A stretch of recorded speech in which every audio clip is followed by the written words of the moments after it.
Halo Sobat Mania, kembali lagi di BRC Official.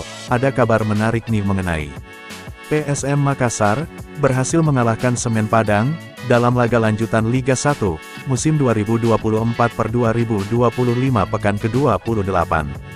Pertandingan ini, menciptakan berbagai statistik menarik, bagi kemenangan tuan rumah. Duel PSM Makassar versus Semen Padang, berlangsung di Stadion Gelora B.J. Habibie, Parepare, Kamis, tanggal 10 April tahun 2025. Pertandingan berakhir dengan skor 2-0, untuk kemenangan tim Juku Eja. Pertandingan berjalan sengit, dengan PSM yang tampil agresif sejak kick-off. Armada Bernardo Tavares pun, berhasil membuka keunggulan pada menit ke-30, melalui tandukan Aloisio Neto. PSM menggandakan skor pada menit ke-72. Nermin Haljeta, berhasil menyambut bola sodoran Mufli Hidayat dari sisi kanan. Jika dilihat dari statistik, penguasaan bola dari PSM, sebetulnya tidak banyak.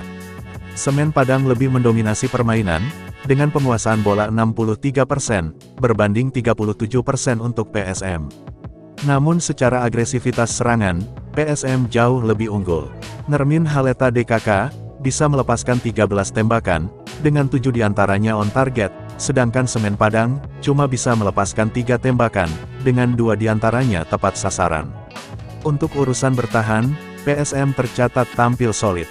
Ada 10 tackle sukses, dan 12 kali melakukan pelanggaran, sementara Semen Padang, melakukan 8 tackle sukses, dan ada 4 berbuah pelanggaran.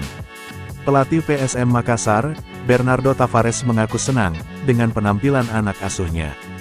Menurutnya, pertandingan berjalan sesuai yang direncanakannya, meski Semen Padang sempat menyulitkan timnya.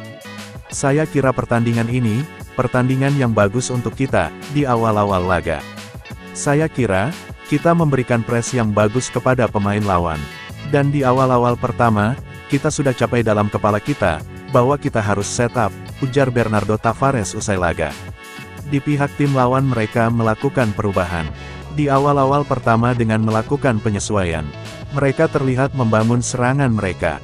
Namun kita tetap melakukan hal yang sama, dan tetap memberikan permainan yang bagus di situ, dan menyulitkan permainan, tambahnya.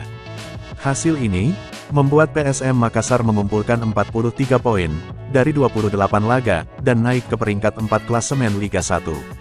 Sedangkan Semen Padang, yang gagal mencuri poin, harus rela tertahan di zona degradasi, di posisi 17 dengan 22 poin. Nah itu dia sobat untuk update kabar hari ini. Bagaimana pendapat kalian sobat? Tulis pendapat kalian ya sobat, dan jangan lupa like, komen dan subscribe.